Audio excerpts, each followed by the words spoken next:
Nungaribo, RC fam. Kuire ay video namdawa. Aydo ngasi ngarangse ay sum exam loiraga ko ay life to ay kay togdoino wakhal sum khallaga ay busy oiba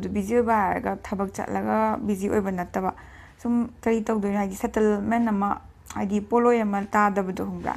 adudugi aina ande busy oibagi video RC mukbang gi video su namdre kem tawdre yum chatlagen decide tawre adu ay yum chatore ay yum chatlani aduga yum chatlaga as namdo video mayam lay plan mayam lay makhal yam excited oye ado ay nan comment ko kay ay kakching lon nang dabado ay ikai ay isagi lon oiraga ikayom thokte khote na haibe yoba ko adudo ay ikai bai natte sum ay audience to haidi kakchingi mi su yawe kakching nattaba su yawbanina kakchingi lon do khoigi lon khoibadu sum loksan mangamdaba yawina kakchingi nattaba singna ado moi umbagi khalla moi khallaga sumaina kain tawbanida adi kem natte ado ngasi se ay hojik se college attoine bako khoi college atlaga ay marks card ke khalu thokto lay bako adu lok thokpa chatke adu plan lay aduga ay kai tan thokna bagi ati kem plan di laite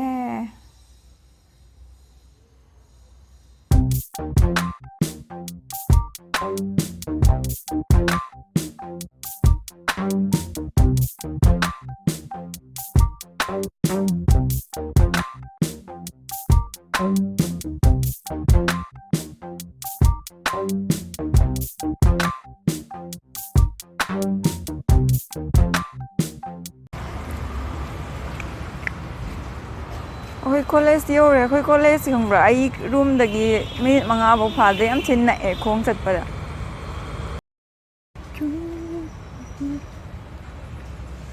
khoi college yengo yam di chawdam ni tumure hojik tawali ngasai ai college chatluraga kiki marks card law thore na di matungda chak thongai ke pot khalo shan gadaba singlo salla duduga dum tumgi lerame hojik tawali set tawgi yesa ado ai hojik kan chat yum thok tramina ko pot solution question bataw hore bako aduna ay ama kaino RC mukbang gi channel do nambado ngamdo mandre chindo male yum chatlaga direct oina namdo male yum chatlaga budi mayam lay mayam tawrake nungai ba adugadi plan mayam lay adu excited oye adune aduga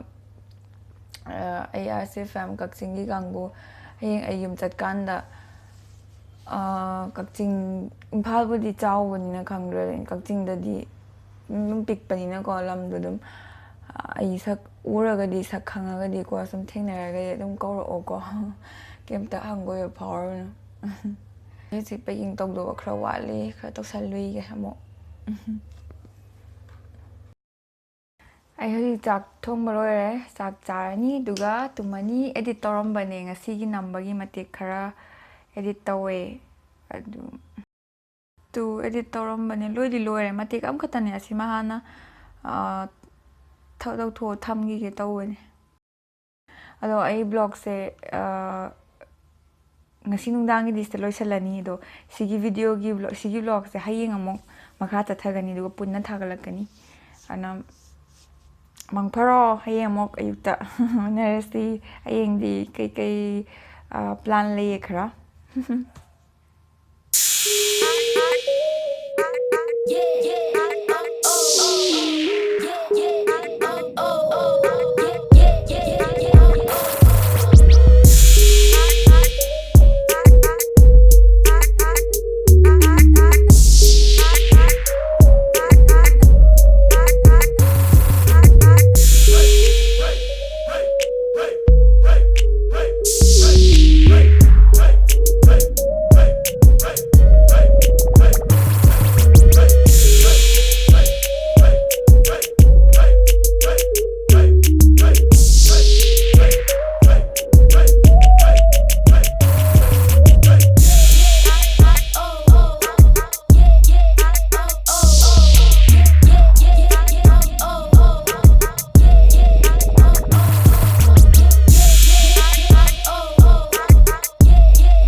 se mall la live ko khoi je sima ying te toini sima ki ticket book tora maga mall de emanabigi fee leiba khop shopping to lak pa alias yung ice cream char wai dark chocolate char wai mu re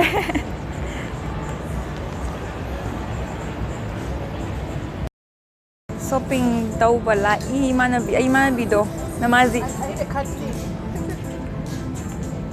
I need a big cut. yeah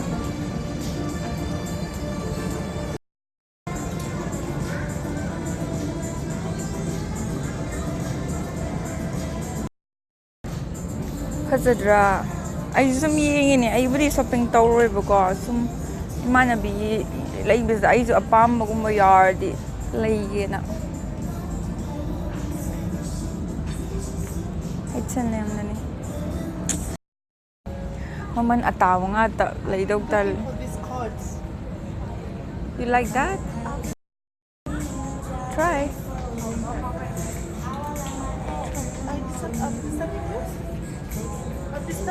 No. No. Si phazai ko si za. Phazai ko mai ko se. Phazai.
Ibani se store amada sange du dai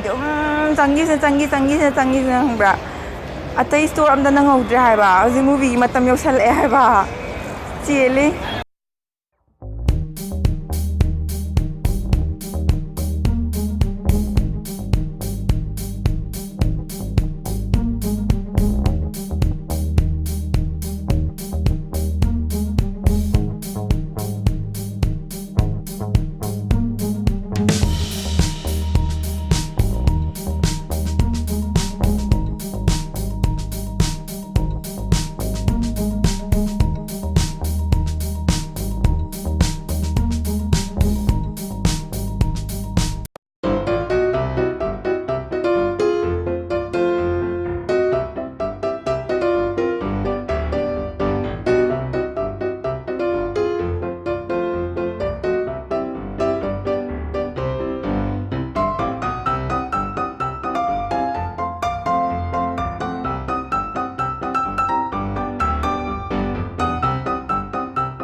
Seema येंगेबको लोइरे नुंगाई Spiderman 2 दो part 3 थोरक तो माले worry लोइद्री अदो आईगी video स्वाइ लोइसल्लागे आई हुजि yum चलनी अदो आईगी video से नुंगाइरगदि subscribe तौबियो अदुगा like सु तौ नुंगाइरदि अदो आईगी चैनल मेन चैनल अमसु लैबनेबको आरसी मुकबंग ना आई डिस्क्रिप्शन दा हापके अदुदु सु सब्सक्राइब तौबियो